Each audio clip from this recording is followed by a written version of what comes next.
1 second on my knee, holding the ring. And you were like, yes. And the next second, I look down at my hand again and there's nothing in it. And we're on this cliff face. So I'm like, it's gone. This isn't coming back.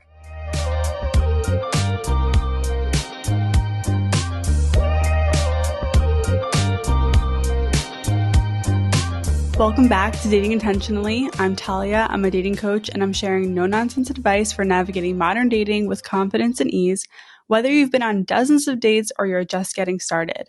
I believe dating can be fun, especially when things work out. If you've been here a while, if you're new, hello. I am so excited you're here. Today, we have a special episode and a very special guest. Also, if we haven't connected on Instagram yet, you are more than welcome to slide into my DMs and shoot me a message. You can find me on Instagram at dating.intentionally. I share dating tips every single day, so you can get a lot more on Instagram in addition to this podcast. I am really excited to share our engagement story with you today. But first, I want to talk about Valentine's Day for a minute because that is right around the corner. Look, I'm pretty lukewarm on Valentine's Day, but I know a lot of people care about it. And I know this because when I posted on Instagram last week, the folks might have to verbalize what they want from their partner on Valentine's Day. People came for me in the comments. I had no idea people would get so upset at the idea of explicitly saying what they want from their partner on Valentine's Day. Many people agreed with me too, obviously, but I was really shocked at their response.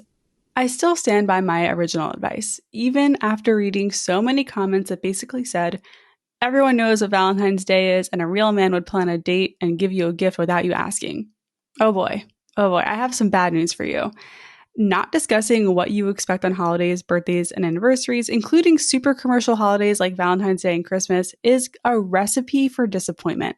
My take on this is that it's better to get on the same page about what you expect and want on these holidays so your partner can get it right for you and you won't be disappointed. Because otherwise, if you don't talk about it, you're basically testing them, leaving them in the dark, and setting them up for getting it completely wrong, which would lead to a not so fun conversation. Wouldn't you rather to have just a fun Valentine's Day or Christmas or birthday if you actually talk through what you want? Communicating what you want in a relationship is not doing the work for them. They still have to do it and follow through. They still have to think about it and put the effort in, but it's just setting them up for success. You're on the same team, okay? Don't test your partner. Expectations are just unverbalized needs, right? And yes, it's sad to think there are some American men out there who are completely oblivious to Valentine's Day, but let's not let their awareness of this hallmark holiday make or break your relationship if one simple conversation would have gotten the point across. Anyway, I encourage you to get on the same page as your partner about Valentine's Day. You can ask, hey, how do you feel about Valentine's Day? To start the conversation. They're either going to say they're into it, they're indifferent, or they don't like it. And then you can be like, well, I'm into it, and it would be so nice if you planned a date for us or brought me flowers. Boom, done. I told Johnny last year that I love those crappy chocolate boxes from CVS, with dogs on them. And that's what he gave me, and I was so happy. He also planned a date for us, which we had discussed ahead of time, and it was so fun. I get it. If you're thinking, well, if he really cared about me, he'd get me a gift and I don't have to ask, listen. That's not necessarily the case. Someone can care about you and not be aware that you value Valentine's Day. They might not be aware that you value gifts, or maybe they don't value gifts, therefore they don't even think of it. It doesn't mean they're a bad person or partner. They're just different than you. So please, for the sake of good conversation and your relationship, touch base about Valentine's Day. I really had to get that out. Okay, so we are talking about getting engaged, which is very romantic. It's a big milestone, and Johnny will come on later to share how he did it and more about the ring shopping process. But first, I want to say that while this is in no way the end of the road, this is just the end of the dating chapter, right? Of course, we have every intention to keep dating each other and keep getting to know each other. But we took our commitment to the next level, and it's been so fun to take you along this journey. Seriously, thank you so much for following this journey. I started the Dating Intentionally Instagram account about 5 months before I met Johnny, and I started this podcast just as we were getting to know each other. I think I shared my first episode the week we became official or something like that. So if you've been following along from the very beginning, or if you just jumped in, thank you. Thank you so much. I want my story to be an inspiration for you. And if you feel like, wow, here's another person who got engaged, when is it going to be my turn? I see you, I hear you, I feel you. I have felt that way so many times before, and it's so valid. It's hard to hear about other success or wins in any area of life sometimes, and it's hard to not think, well, why hasn't that happened for me yet? So if you're feeling this way, there is no shame in that. It's important to remember that one person's happiness doesn't mean that you have less. It's also important to remember that this was no accident. I did a ton of work on myself. I took the dating process very seriously, and I wanted to find someone that I believe will be by my side for the rest of my life. So I hope that you don't compare your journey to mine. And remember that I spent a shit ton of time and energy dating, more than what's realistic for most people, and I do recognize that. Anyway, I want my story to show you that you can meet amazing people on the dating apps and off. There are still good folks out there. I started dating intentionally to help you enjoy the dating process more and help you dial in what you're looking for so you can actually find it. Even though I'm engaged, I have every intention of continuing this mission. Okay, so if you're new, I want to share a little bit more about how we got here just to catch you up. Johnny and I met on Hinge in late 2022. We started with 4 virtual dates because he was in the process of moving to Seattle. Then we met in real life in August. By September of that year, we were official and I wasn't seeing anyone else. We said I love yous in October. I said it first. We took our first international trip in November and we went to Italy and it was incredible. We met each other's families in December of 2022, which would have happened sooner, but our families weren't local. And then at that point, he asked me if I wanted to move in with him. So in spring 2023, we started having bigger conversations about engagement, marriage, kids, and that whole timeline. And that was about 9 months in. In May, he asked me to start collecting ring photos. And in June, we rented an apartment together and we moved from Seattle to California in July.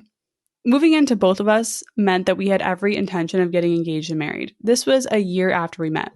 It was important to Johnny that we lived together for a while before really making that decision, and I was fine with it as long as we got engaged within a year of living together. So after 3 months of living together, it was pretty clear that this was it. We talked more about our engagement and marriage timelines as well. Then in December, we went ring shopping, and he proposed exactly at the 1 year and a half mark in our relationship in January, a few weeks ago. And then I proposed back. Don't worry, we're going to share the whole story, but I want to talk about why and how I proposed to Johnny. I've always wanted to do my own proposal, even since before I met Johnny. For one thing, I don't get why a woman wears a ring and a guy doesn't when they're engaged. I want people to know he's taken too, you know? It just doesn't make sense to me, and I don't care about traditions, to be honest. And the other thing was while I totally trusted that Johnny would come up with an amazing way to propose to me, which he did, I wanted to do the same for him. I really believe that relationships are a two-way street. He asked for my hand in marriage. Why can't I ask for his too, even though it's implied? I love being able to give him a ring. I went with a ring that's not a traditional wedding band because engagement rings just aren't a thing for men, but there are a lot of options out there. I went with a ring that's not a traditional wedding band because engagement rings aren't really a thing for men, but there are many options out there. They just look like wedding bands. He's still going to pick his own wedding band officially.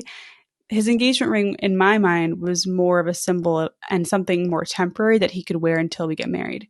I'll link where I got it from in the show notes below. I guessed on his ring size and was only a quarter size off, which was very lucky, and I'm happy that the guy I got the ring from is going to resize it. I had other ideas about what to give him when I proposed, like a watch, but then I kept hearing that a watch was bad luck. Have you heard this? I'm not very superstitious, but I didn't want to chance it with this one.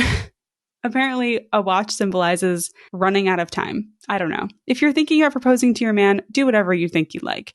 I knew Johnny would be happy if I proposed because we joked about it a lot, and I even asked him at one point what his ideal proposal would be since he asked me.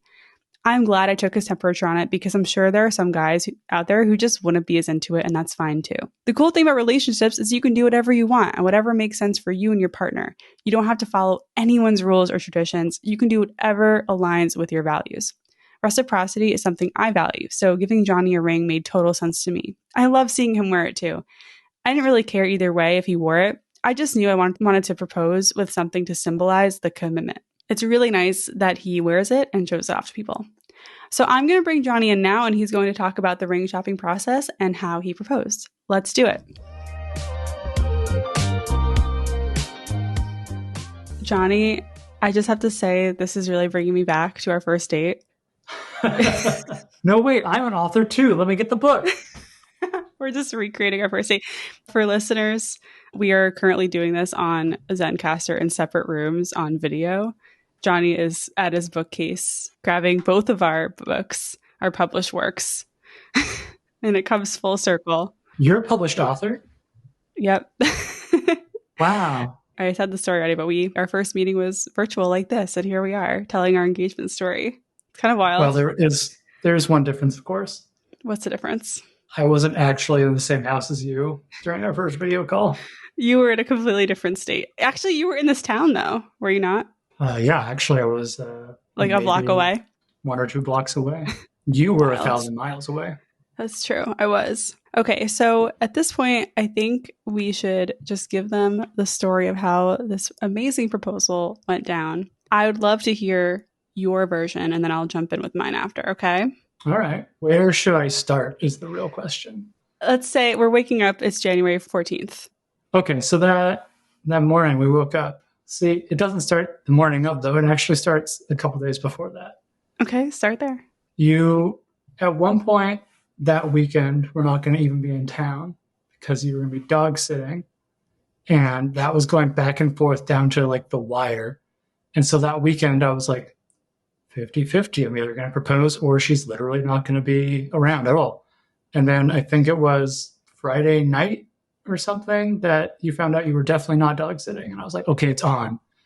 And also at the same time, I look outside right now, it's raining and it's been like a very wet January here in California. I didn't know the weather until also like a couple of days before. I had a couple ideas about when things could happen and where they could happen. All the stars needed to align, which they did on that fateful day. And so it was going to be good weather. You weren't going to be out of town dog watching. And so that week I had planted the seed and I was like, let's go to Santa Cruz, go have some fun. And you were like, yeah, sounds great. We've done that before. This is a totally normal thing to ask me. I'm not freaking out about getting engaged. That's true. At that point, that was definitely my thought process. Yeah. In fact, I think even more than that, you were like, it's not going to happen because not only had I told you we should go to Santa Cruz, but I also explicitly just lied to you and said, well, let me take that back a little bit. You asked me, is it going to happen this month? And I looked into your eyes and I said, it might not happen this month. I know. And I really did die a little inside.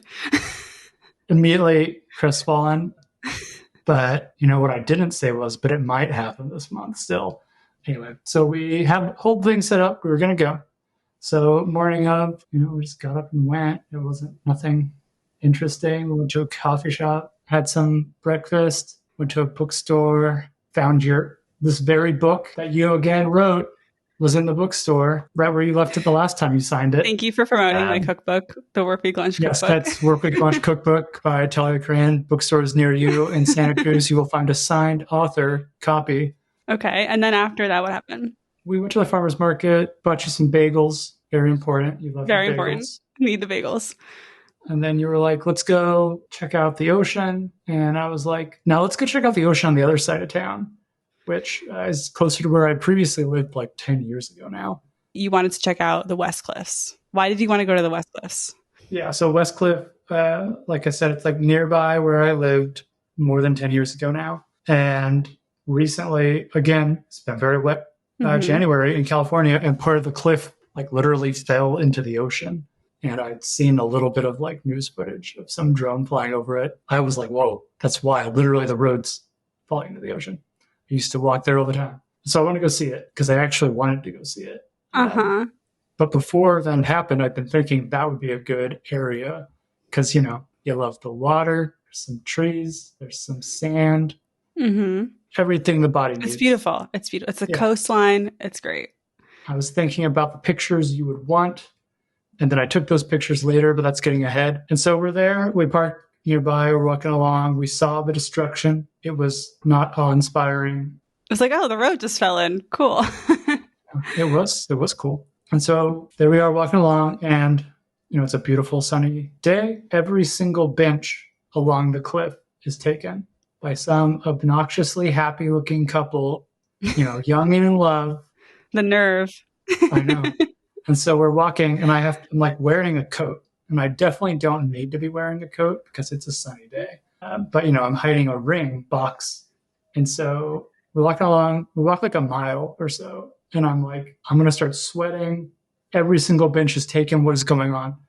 But eventually, I'm like, all right, I guess we should turn around. And so we turn around, and almost immediately, somebody gets up off a bench, and you're like, hey, we should sit down on this bench. And I was like, that's a genius idea. We should sit down on that bench. And so we do. But then again, there's these two people, right next to the bench, staring at the ocean like it's beautiful or something. I know, right? Again, like what the heck? The nerve of these people, didn't they know what I was trying to do? So we're there, we're hanging out, we took some pictures, and you were like, all right, let's go. And I was like, no, I'm still having a good time, sitting here sweating in this jacket, waiting for these two people to leave. And so eventually they leave, and I was like, oh, cool, we should go down there and check it out. And so we walk basically up onto this cliff face, and it's nice, and we look around, and you're like, all right, let's go. Well, you were taking pictures of me, yeah. Yeah, you again were like, you should take pictures of me. And I was like, that's a great idea. Genius. I'm so predictable. Exactly. And so I was like, okay, took a bunch of pictures. And then you were like ready to leave. And I was like, well, actually, since we're here, maybe we should do this. And so I proposed, and you said yes. And then I was trying to put the ring on your finger, and you like throw your hands up in surprise and excitement, and you slap the ring out of my hand. And so they were on the cliff face. 1 second, I'm on my knee, holding the ring. You were like, yes. And the next second, I look down at my hand again, and there's nothing in it. And we're on this cliff face. So I'm like, it's gone. This isn't coming back. I'll hire a diver because that'll be cheaper than buying another ring. But you apparently, once you saw the ring, you could never let it go out of your sight ever again because you tracked it into this bush, and you were like, it's right there. And we had it back within, probably like 3 seconds. Yes. And so, yeah, then we got it on your finger securely, welded it on there so it would not come off again. And then we left. And then we went to a winery after. We drank some wine and redwoods. And then we told no one until the next day. Yes. I love hearing you tell this story. I would say details I would want to add is when we were walking along the cliffs, like after we did our normal routine in Santa Cruz, I could tell you were being really stiff, but I just didn't think much of it. But I could tell like now in retrospect, like you were kind of stiff. And then I could tell like on the bench also, I'm like, he's being a little stiff right now. This is different. And then yes, when you got down on one knee on the cliffside there, which was a perfect spot, it couldn't be more perfect.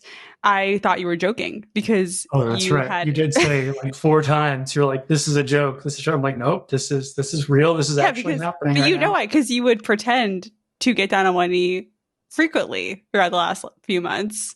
But did I actually get down on the knee? No. Okay. By the time it was happening, I knew it was for real because I knew you had the ring. Obviously, a part of me was just like, he's just fucking with me right now. And then yes, in my excitement, I did knock the ring out of your hands, and I just remember what went through my head was like, oh my god, there are people who could see us and they were cheering for us. True. And I bent down to get the ring out of the little shrubbery there, and I'm like, do they know that what just happened? Like that's like a thought I crossed my mind. Like, did they see me do this? I just want to know. Kind of saw them. Like I was on my knee up close to you, and then they were cheering. And I could kind of see them out of the corner. I only heard them. Yeah. Yeah. Well, yeah, they were behind you. And like I could kind of see them. And then that whole fiasco happened. And I don't know what happened to them. That was the longest moment of my life where like I saw the ray like out of the corner of my eye. I was like, I think it went over here. It was there. It was fine. It's beautiful. Like the minute I saw it, I was kind of just in shock of like, wow, like, it's so beautiful. You nailed it. And then yes, taking us to the winery after was amazing.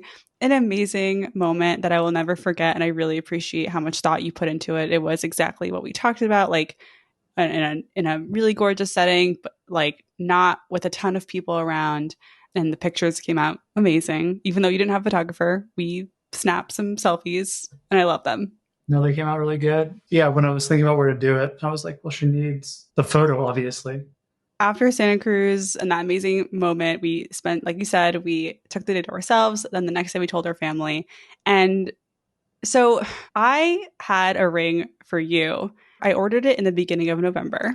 and it came in the beginning of December, and I had this ring for you. And I was definitely tempted to give it to you before, but I waited, and you're holding it up. It's a great ring. We'll talk about it more later. But while I knew you were thinking about planning something for me, I was thinking about planning something for you. And on the day you proposed to me, like 10 minutes before you proposed, I decided that I wanted to even the playing field because I was so tired of waiting. And I decided to reveal that I had a ring for you. Right. And that moment was so wild for me I because I know. was sitting there just like, does she know this is about to happen right now? Like, is she just like responding? I think we have a brainwave sometimes. Like you and I are just very much on, like you often say things I'm thinking. It's pretty cool. So I think, yes, I decided at that moment, like, you know what? I was even saying, I think this would be a great place to propose. I think I said Yeah, that you to you. literally said that. I was like, are you trolling me right now? Do you know this is about to happen? But it's I true. We swear do, I did. Yeah. we So frequently you finish were each other's sentences? sandwiches. Sandwiches. Sandwiches. No, I'm trolling you. No, I did reveal to you that you had a ring, and your reaction was very subdued. And you're not necessarily the most expressive person with big reactions, but it was definitely less of a reaction than I thought it would be. And I think it's because you were trying to muster up the courage to propose Yeah, I to was me, like right? literally like proposing in the next 2 minutes, and you're like, let me drop this bomb on you. And I was just like, that's great. I you don't remember what I said, but I was like, wow, okay. yeah, you said the right thing. Like I was satisfied with your response because also I know like you're not. I don't expect a big response from you most of the time. So I was like, okay, like cool. Now he knows, and now he knows he has to wait for it too. Haha, like you know. Yeah, no, everything you had said to me at that time was like literally, I was like, I will process that later. I am not listening to what you're saying. I was in a different world of thought. Why do you think you get nervous even though you knew I'd say yes? I mean, the same reason you get nervous for everything in life. Like, Yeah. I don't know, I give a lot of like talks to groups of people, and I'm not afraid of, hello, internet audience. I'm not afraid of talking to many people, Mm-hmm. even in public and like person. But like, you still get nervous before, like, you can trip walking up to the podium. She could slap the ring out of your hand. It could fly into the ocean. Like, there's just little things where, like, once you get into it, it's fine. But just going into it, it's always going to get a little nervous. So I had this ring for you, you knew, and I wanted to plan something for you as well. And my idea, I had several ideas, and some ideas I'm not revealing to you because I want to save them for another time. I think Ooh. even though we are engaged, we shouldn't stop surprising each other. I guess my best idea, my front run idea was to propose to you in Napa. We had this trip planned that I planned way before you even bought the ring or anything, I think, or like just before we knew we would be getting engaged in January or whatever. And I'm like, okay, we're going to Napa. I guess this is a good time to maybe pop the question. And I had this whole plan of doing it in the hotel room. And I had this idea of giving you a book of some of our photos that we had taken in the last year and a half. I called it Volume One because I want to make more. I had this book made by a company called Mixbook. You know, I thought the idea would be like, okay, I'm going to give him the book. I'm maybe going to use a question card. Maybe I'll write a sweet note in there and give you the ring. Unfortunately, this plans got canceled because our dog got sick, and that's fine. And I ended up doing it the same thing just at home when we were cozy, having a cozy weekend and it ended up being great. And honestly, I was nervous too. Like I wrapped this book for you. I put a little question card in there. Obviously, you knew what was going on, but I was so nervous. Well, why were you nervous? Same reason you were. It's just like it's a really big question. It's not a question you ask often. Yeah, I only asked once. And I have a question for you then. So if Okay. like if Santa Cruz, hadn't included, if that guy had never been up to that bench, and I'd walked all the way back to the car and I was like, I guess we'll try again next time. And we had gone to Napa. Would you have proposed first? Were you like waiting or were you just tempted to propose? I was tempted many times, but I wanted to wait because I didn't want to steal your thunder. We had talked about you proposing to me so many times, and I just didn't want to put more pressure on you either. Like if I felt like if I did it, then you would feel like you need to scramble and like give the ring to me more quickly, or just like not. I wanted it to be on your time for as Mhm. much as it could be, even though I was pressuring you a lot. Yeah, like even though I was like up your ass about the plans. That was you Yeah. up there?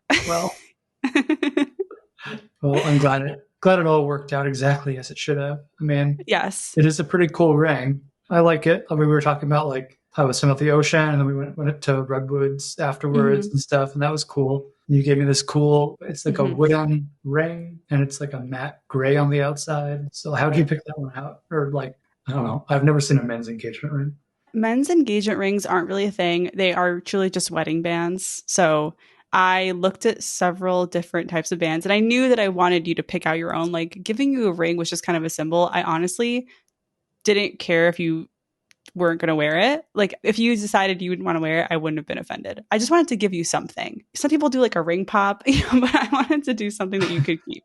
Um, Glad you did not do a ring pop. yeah, that's not your vibe. So I looked at different styles and I ended up leaning towards these kind of more rustic looking, more neutral colors. Like you have like a tungsten black ring, and I thought that would be like too much. It's too intense. And then also I thought the white gold and the gold ones just look too much like traditional wedding bands. So this one is just a matte gray stonewash ring with like the wood paneling inside. And I Yeah. just thought that It was very much does unique. not look like a normal wedding band that I've seen before on men. I just thought it's like you could wear this and it just kind of it could be like a fashion choice if you were a guy who wore jewelry.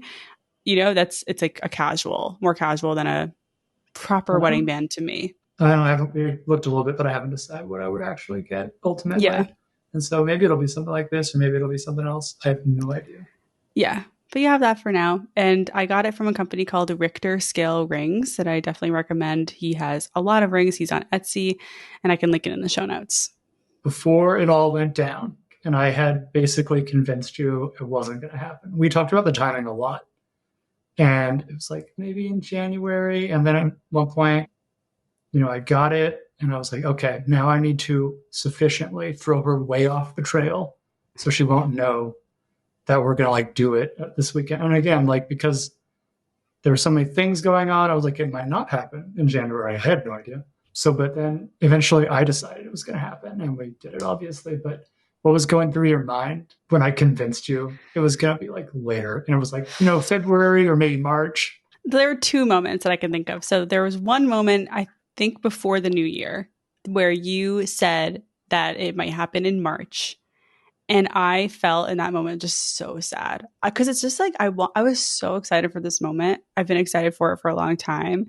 And I really struggled with that first kind of you being like, well, it might happen in March because part of it is also we have a really crazy February. So I knew like, okay, if it didn't happen in January, February is not like for us, we're both traveling so much separately that when you Yeah. said it could be March, it seemed realistic because of all these Yeah. circumstances. Not like the one weekend in February that we were Yeah. like, oh, it'll either be in January, that weekend, or later. Yeah, exactly. So, and also I had my surgery and like I was recovering. So I knew that our Q1 was just slammed. So that was tough. That was a tough moment for me to get through of like accepting that. And my mantra for 2024 is go with the flow. So I had to really lean into that. It's like, Talia, just go with the flow, go with Johnny's flow, and just reminding myself that this is going to happen. He's not jerking me around. He's not delaying. He's not dragging his feet. It's Well, just, it's really just, thinking about whether I was going to do it or, just yeah, run away yeah. somewhere else without you. Break up with me. This is what blows my mind is like somehow you convinced me to get my nails done, which was important to me. And we had discussed that I wanted my nails done when you asked. And you convinced me to get my nails done and convinced me that that it would be later and I'd probably have to get them done again. How did you do this? What is this sorcery? Well, it's pretty straightforward. You basically reminded me that you wanted to have your nails done. And then you'd be like asking like, when's it going to happen? And I remember just being like, well, look at your nails. It can't happen until your nails are done. And so that prompted you moments later to run out the door and get your nails done. Okay, it was a day later, but I did make an appointment like as soon as you said that. Yeah. And it's just like, okay. I had asked you several times. I was like, so what's the window? Because I can't tell you go get your nails done this weekend. And then, I need some time span. And so I think you had told me like 2 weeks or something. Mm-hmm. And I was like, okay, great. And so like you had them done.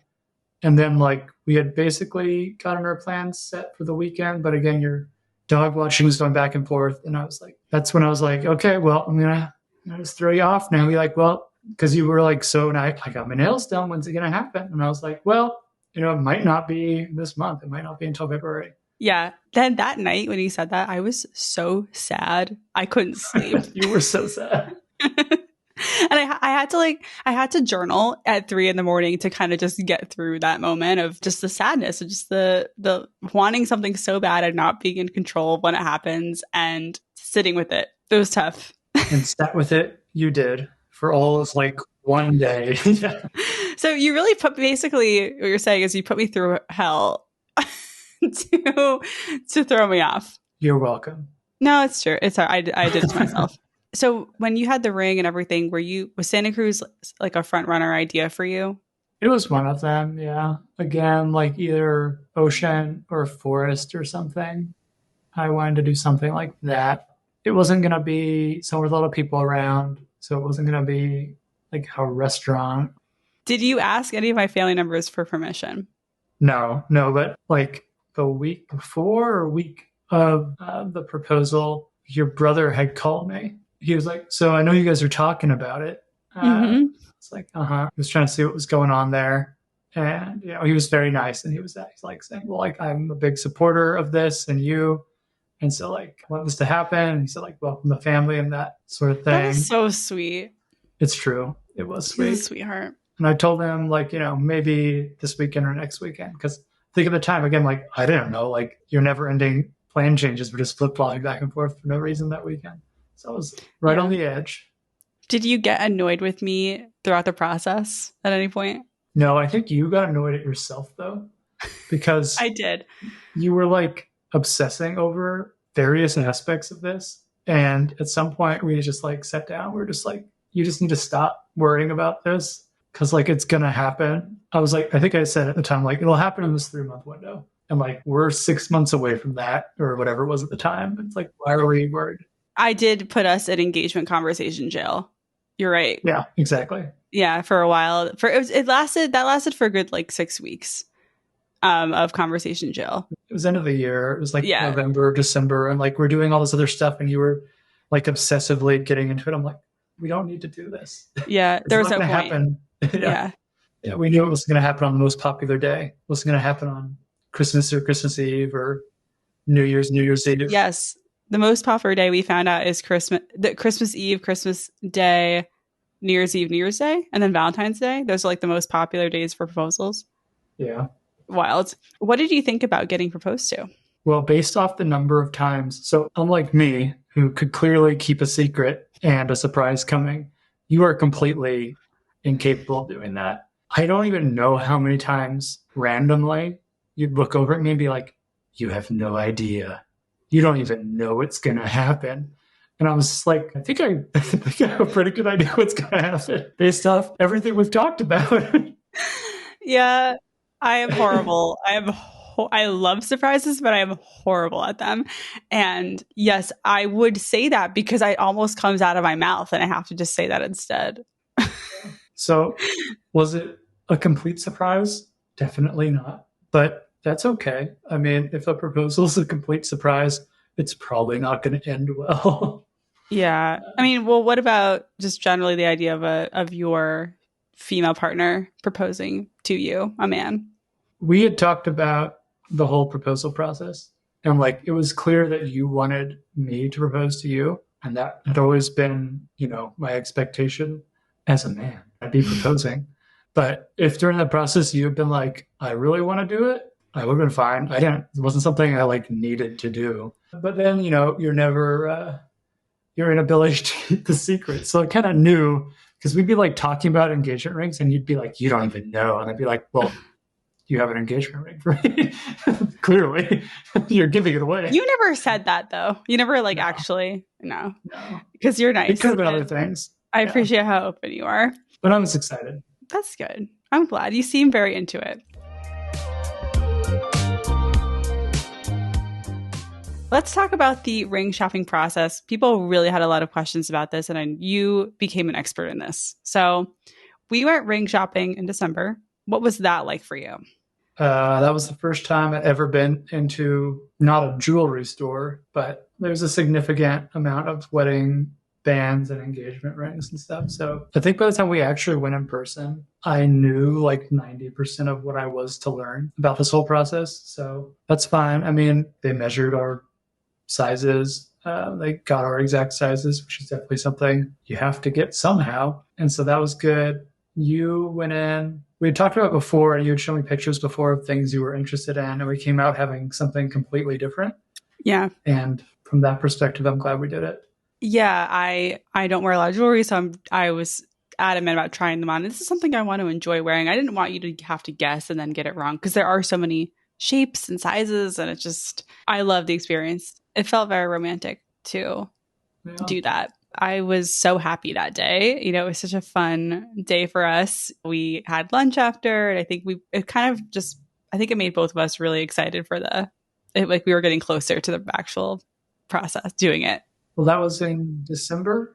Yeah, it was the first week of December. And I remember, like, to curb my focus on this moment, I think we had set that date in October. I think that's what happened, is how we got you to stop talking about the engagement. It must have been October. We were like, we will go ring shopping on this date. And it was like, we don't have to talk about it anymore because what's there to talk about? Right. Except for me trying to convince you to do it earlier. Yeah, exactly.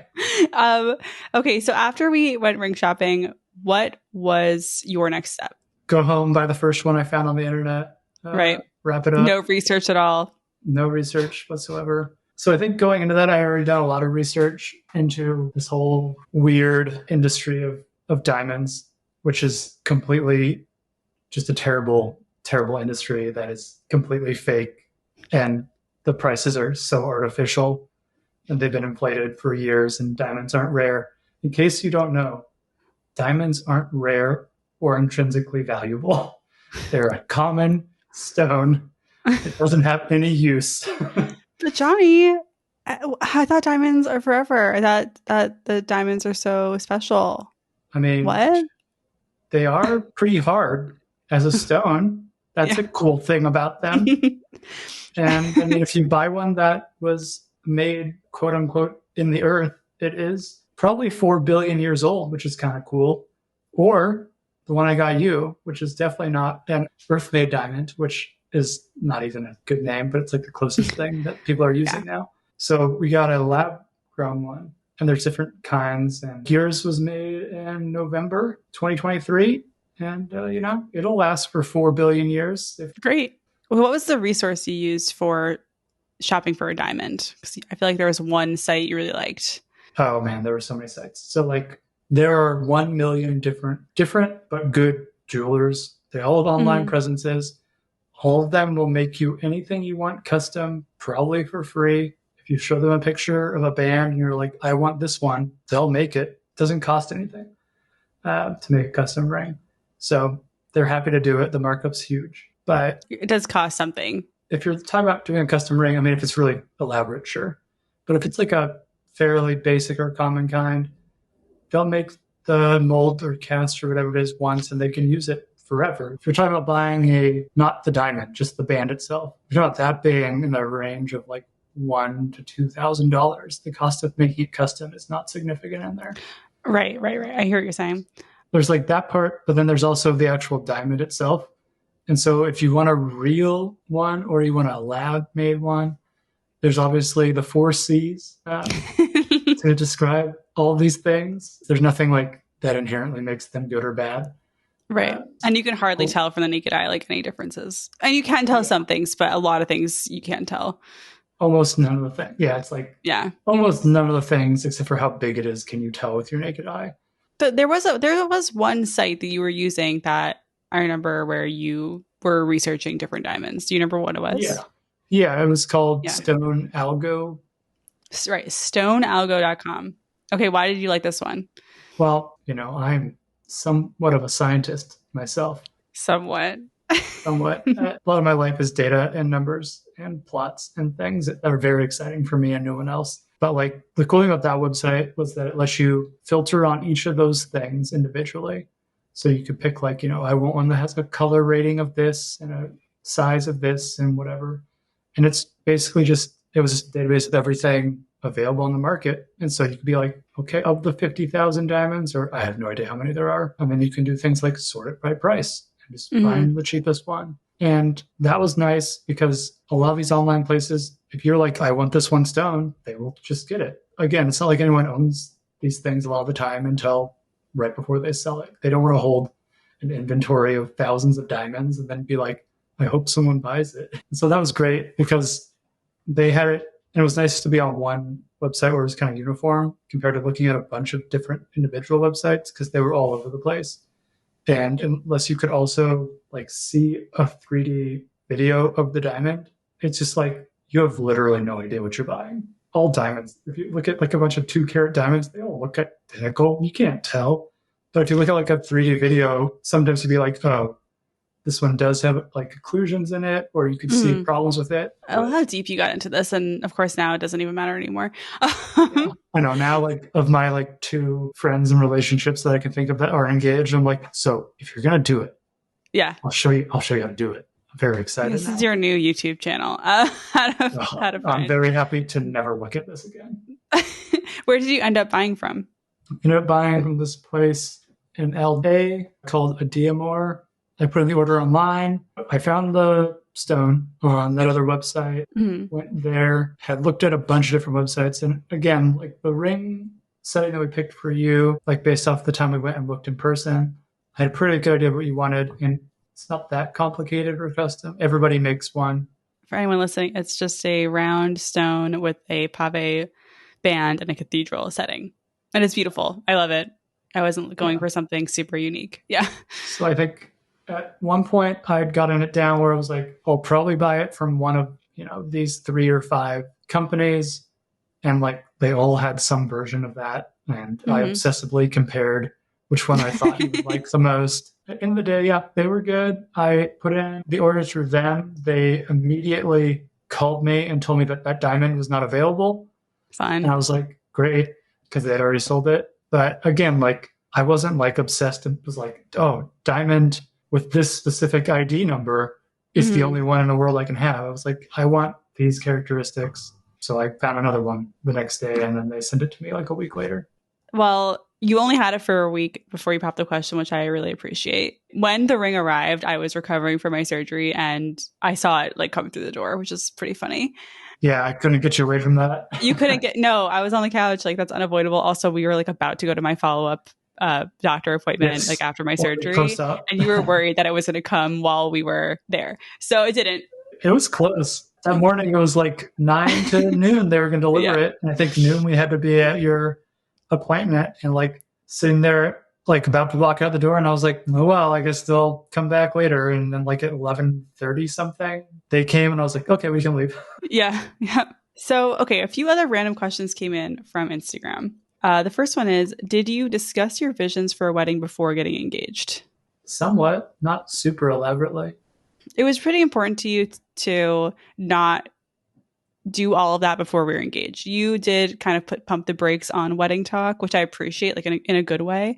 You wanted the engagement to really just be the engagement. You didn't want to go too far in the process before we had rings on. I didn't want to talk about florists for the wedding, and I was like, I don't even have a ring yet. Like, not that we were doing that, but it was hard sometimes because we talk about the future a lot, and it was hard sometimes because, like, especially for my struggle was that since we were getting engaged in Q1, which I said I wanted, I struggled because I'm like, I can't plan 2024, like my trip to New York and other things I usually do throughout the year until I know if this is happening and if we're going to get married this year. So I did struggle with not talking about the future past engagement that much. Also, I love talking about the future. So, it was tough for me, but I'm glad that you pumped the brakes on that and had that boundary. And we talked about it a little bit. I think we, at a certain point, like maybe like way before we even moved in together, we probably talked about what kind of wedding we would want because we were going to weddings, and that's a pretty easy conversation to have. Like when you're as a couple, you're going to a wedding, you can start to get into the fantasy of like, what did we like? What didn't we like? What would we want? Parts of this 6-hour-long wedding do we not want to ever do again? That sort of thing. Yeah. So what do you think about this question? I think it's interesting. How do you talk about you want to get married without getting engaged or committing to it? Like, do you feel like the second we decided we would get married, we were technically engaged? Well, when did we decide we want to get married? I don't know, our third date. I'm kidding. I don't know. I thought it was our 4th date. I think when we moved in together, it was pretty clear that that was the direction of this relationship. The answer to all these questions is it's not like one conversation. Even like from our initial dates, it was like, what are you looking for in a relationship? What do you want long term? Not like, so will you marry me in 1 year now that we're on our third date? That's a crazy thing to do. But you can be like, do you want to get married in the future? Is that something you see yourself doing?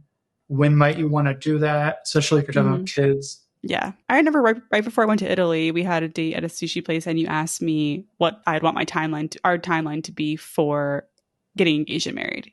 You basically were asking me, how long do you want to be engaged for? And when do you want all this to happen? And that's when I was like, Q1, would want to get married the same year. And we had that conversation. Do you remember that?